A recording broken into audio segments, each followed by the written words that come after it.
नमस्कार. आज आपण एका थोडा वेगळ्या विषयावर बोलणार आहोत.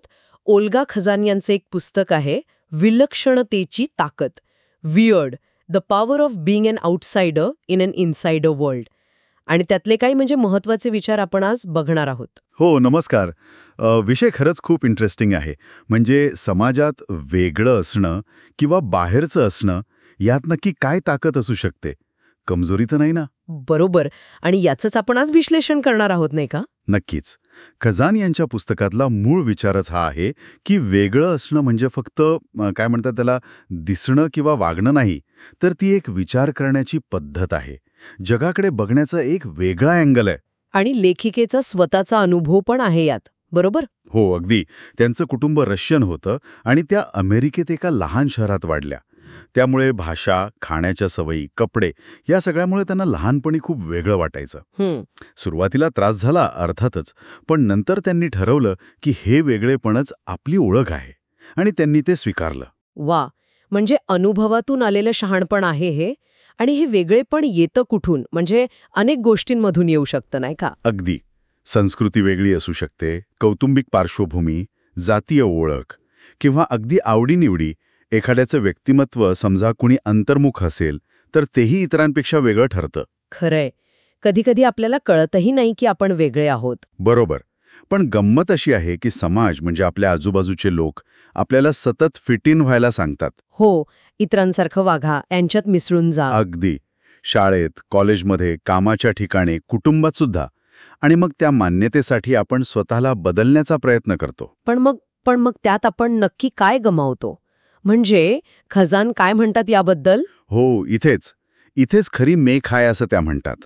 या फिट इन होण्याच्या मादात आपण आपली खरी ओळख, आपले जे काही नैसर्गिक विचार असतात, ती सर्जनशीलता सगळं दाबून टाकतो. अच्छा. आत्मविश्वास कमी होतो.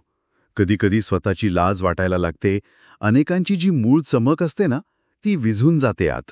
अरे बापरे. पण पुस्तक हेच सांगतं की ही जी अस्वस्थता येते ना, ती कमजोरी नाहीये. उलट हे चिन्ह आहे की तुमच्याकडे काहीतरी खास आहे, वेगळं आहे. म्हणजे जे आपल्याला आपलं उणेपण वाटतं तेच आपलं बलस्थान ठरू शकतं? ही कल्पनाच किती वेगळी आहे. हो, आणि इथेच पुस्तकातली वियर्ड विन्स म्हणजे वेगळेपण जिंकतं ही संकल्पना येते. ओके, तर काय शक्ती आहेत या वेगळेपणात? सगळ्यात पहिली आणि महत्वाची शक्ती म्हणजे जिद्द, रिझिलियन्स. जे लोक सतत प्रवाहाच्या विरुद्ध असतात किंवा बाहेरचे ठरतात, त्यांना नकाराची सवय झालेली असते. त्यामुळे ते अपयशाने लगेच खचत नाहीत. उलट त्यातून शिकतात आणि अजून कणखर बनतात. म्हणजे अपयश त्यांना थांबवत नाही, तर घडवतं. अगदी. जणू काही ते त्यांच्यासाठी एक ट्रेनिंगच असतं. भारी आहे हे. दुसरी शक्ती कोणती?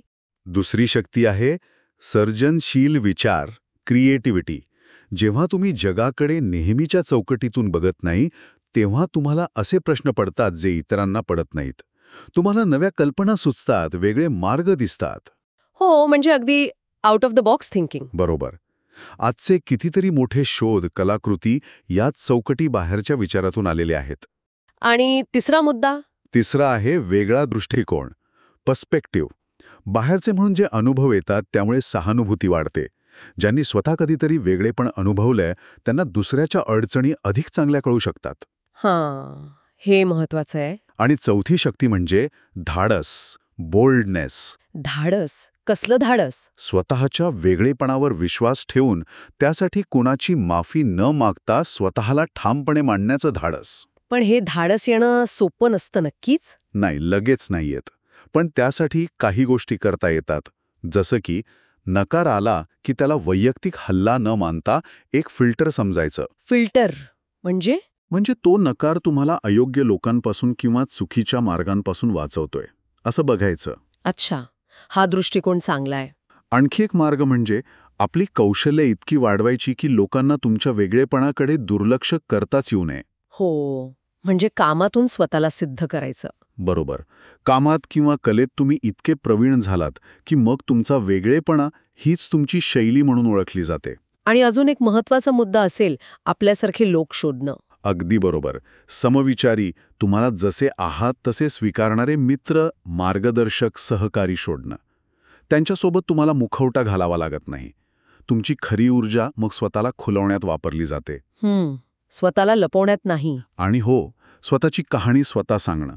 लोक तुमच्याबद्दल काहीतरी मत बनवण्याआधी तुमच्या वेगळेपणात काय खास आहे हे तुम्ही स्पष्ट करा. हे कामाच्या ठिकाणी पण लागू होतं का? नक्कीच.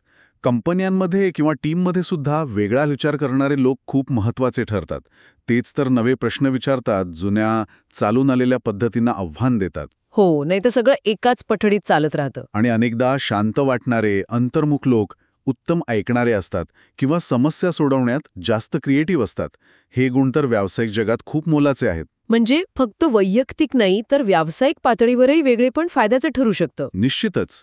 आणि शेवटी पुस्तक आपल्याला स्वतःच्या मूल्यांनुसार आयुष्य घडवायला सांगतं. म्हणजे समाजाने ठरवलेल्या यशाच्या व्याख्येत अडकून न राहता. हो, ती चौकट चांगली नोकरी, लग्न, घर यात न बसता आपल्याला काय महत्त्वाचं वाटतं, समाधान, स्वातंत्र्य, कला, संतुलन, त्यानुसार आपलं आयुष्य डिझाईन करणं. पारंपरिक मार्ग सोडून काहीतरी वेगळं जे आपल्या आत्म्याला पटेल ते करणं. तर या सगळ्या चर्चेतून आपण काय ठोस पावलं उचलायला हवी असं वाटतं?